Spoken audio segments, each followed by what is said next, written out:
صدقہ ہے اللہ کے راستے میں لوگوں کو دیکھ. اور یہ جماعت اسلامی کر رہی ہے, ہم لوگوں کو اللہ کی طرف بلاتے ہیں کہ لوگوں اللہ کی طرف آؤ, یہ زمین اللہ کی ہے, اس میں اللہ کے نظام لاؤ, یہ ہماری دعوت ہے. تو یہ سب سے بڑا صدقہ ہے. یہ صدقے میں جان مال پیسہ لگانا سب سے بڑا جہاد ہے. اس لیے میرے دوستو, یہ اللہ نے جو آپ کو نعمتیں دی ہوئی ہیں, اور نعمتیں کیا ہے, سب سے بڑی نعمت اللہ نے آپ کو صحت دی ہوئی ہے.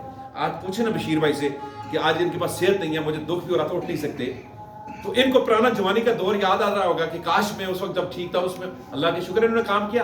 لیکن اور تو جتنی اللہ تعالیٰ آپ کو صلاحیت دی ہے کہ چلنے پھرنے بولنے کی ٹائم, اور پھر معاشی تھوڑا آسودگی, ورنہ غربت ہو, اس وقت جو مزدور ہے وہ کسی چھت پر چڑھا ہوگا کام کر رہا ہوگا, اللہ نے آپ کو موقع دیا یہاں پر بیٹھے ہوئے, تو یہ بڑی نعمت ہے. اللہ نے آپ کو اولاد دی ہے, اللہ تعالیٰ نے آپ کو علم دیا ہے, تو یہ اللہ کے راستے میں خرچ کرنا. اس لیے میرے دوستوں, ان نعمتوں سے فائدہ اٹھاؤ. ان نعمتوں سے فائدہ نہیں اٹھائیں گے تو کل قیامت والے دن پوچھا جائے گا. جماعت اسلامی کیا چاہتی ہے؟ ابھی ساتھی خفا بھی ہو رہے تھے, ہماری ذمہ داری نہیں نبھا سکتا. میں کہتا ہوں کتنا دن بھر میں آپ کام کرتے ہیں, مجھے بتائیں نا کیا کام کرتے ہیں آپ. جماعت اسلامی یہ چاہتی ہے کہ ہفتے کے دن ایک گھنٹے کا آپ ٹائم دے دیں. 1 گھنٹہ پورے ہفتے کے اندر, ایک بدھ والے دن, جمعرات والے دن, جمعے والے دن, ایک دن اپنی بیٹھک میں یا اپنے دفتر میں یا کسی کے رکنے کے دفتر میں ارد گرد دن کو دعوت دیں لوگوں کو کہ آج شام 10 سے قرآن ہوگا, اور ایک ساتھی کو بلا لیں, 1 گھنٹے کا پروگرام.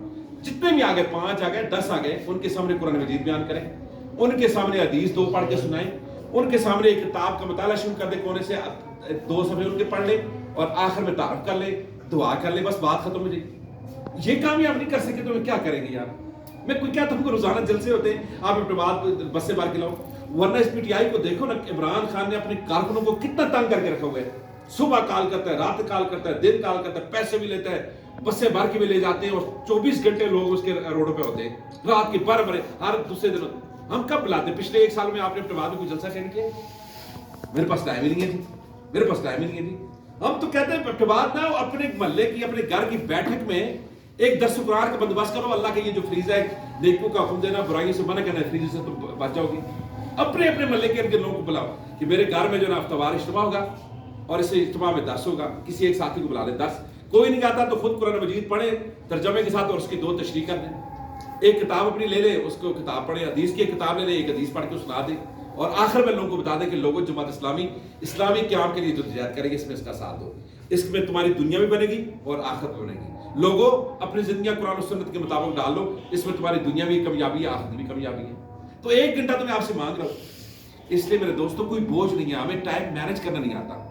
ہم جو ہے سمجھتے پتہ نہیں کیا ہو جائے گا, کچھ بھی نہیں ہوتا, کرتے نہیں ہے کچھ بھی, اور ذمہ داریاں بہت اپنے آپ کو سمجھ رہے ہیں. تو اس لیے میری درخواست ہے کہ مجھے صرف آپ کا 1 گھنٹہ چاہیے ہفتے میں 1 گھنٹہ. اپنے جتنے, چاہے امیر ہیں یا رکن ہیں, ہر رکن اپنے بیٹھک کے اندر ہفتے میں اپنے پڑوسیوں کو بلائے. کل قیامت والے دن پڑوسی آپ سے پوچھیں گے کہ آپ کے پاس دعوت تھی, آپ نے ہم تک کیوں نہیں پہنچائی. آپ کے پاس اچھا پیغام تھا, اور یہ دین کا جو فہم تھا, یہ فہم لوگوں کے درمیان میں ٹھیک کرنا ہے کہ لوگوں صرف نماز روزہ حج زکات دین نہیں ہے. یہ دین کے ستون ہے, اور باقی بلڈنگ جو ہے باقی دین ہے, اور وہ اسلامی حکومت ہے. اسلامی حکومت کا قیام ہے, خلافت کا کام ہے, خلافت کا قیام ہے. تو یہ لوگوں کو دین کا کنسپٹ کلیئر کرنا, یہ 1 گھنٹہ بھی نہیں, آدھے گھنٹے میں بھی کام یہ کر سکتے ہیں. تو میری سب سے درخواست یہ ہے